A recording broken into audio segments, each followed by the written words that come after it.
સાબરકાંઠામાં વિદ્યાર્થીઓને એમ્બ્યુલન્સમાં ઘેટા વકરાની જેમ ભરાયા। હિંમતનગર નર્સિંગ કોલેજથી GMERS સિવિલ સુધી એમ્બ્યુલન્સમાં લવાતા હતા। બસના અભાવે વિદ્યાર્થીઓ રોજ એમ્બ્યુલન્સમાં જવા મજબૂર।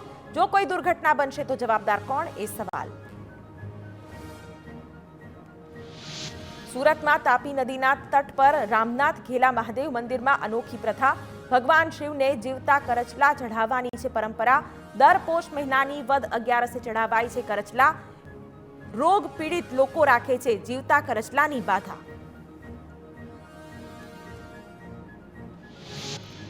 નર્મદા ડેમ અંગે ગુજરાત માટે સારા સમાચાર। ગત વર્ષ કરતા ડેમ 8.8 મીટર વધુ ભરેલો। નર્મદા ડેમમાંથી 20 ક્યુસેક પાણી ખેડૂતો માટે છોડાઈ રહ્યું છે। કેનાલ હેડ પાવર હાઉસના 3 ટર્બાઇનમાંથી થઈ રહ્યું છે વીજ ઉત્પાદન। લોકસભા પહેલા ભાજપમાં ભરતી મેળો યથાવત। ભાજપના પૂર્વ ધારાસભ્ય હર્ષદ વસાવાની ઘર વાપસી। 2000થી વધુ સમર્થકો સાથે પાટીલની હાજરીમાં કેસરીઓ ધારણ કર્યો। ટિકિટ ન મળતા કર્યો બળવો। આરોગ્ય મંત્રી ઋષિકેશ પટેલના ટ્વીટ પર કિસાન કોંગ્રેસે ઉઠાવ્યા સવાલ। પાલ આંબલિયાએ ટ્વીટમાં જણાવાયેલી પ્રધાનમંત્રી પાક વીમા યોજના બંધ થઈ ગઈ હોવાનો કર્યો આક્ષેપ। પૂછ્યું, યોજના બંધ હોય તો ખેડૂતોને સહાય કેમ મળે? નવસારીમાં જલાલપોરમાં નોનવેજ શોપમાં દારૂનો વેપલો કરતો હોમગાર્ડ પકડાયો। એસઓજીએ દુકાનમાંથી 50,000થી વધુનો દારૂ પકડ્યો। આરોપીના ઘરની તપાસ કરતા દારૂનું વેચાણ થતું હોવાનું બહાર આવ્યું। પોલીસે 2 લોકો સામે ગુનો નોંધી તપાસ હાથ ધરી। આણંદમાં બોગસ બિનખેતીના હુકમો બનાવી સાચા તરીકે ઉપયોગ કર્યાનો પર્દાફાશ। બોરસદના રાસ MGBCLના નાયબ ઇજનેર સહિત અન્ય 2 વિરુદ્ધ ફરિયાદ। અરજદારે 3 ફેઝ કનેક્શન માટે કરી હતી અરજી। અરજદાર અધિકારી અને ક્લાર્કે બનાવ્યો નકલી બિનખેતી હુકમ। બિનખેતીના હુકમ વગર કનેક્શન મળે તેમ ન હોવાથી રચ્યું તરકટ। પોલીસે ગુનો નોંધી તપાસ હાથ ધરી।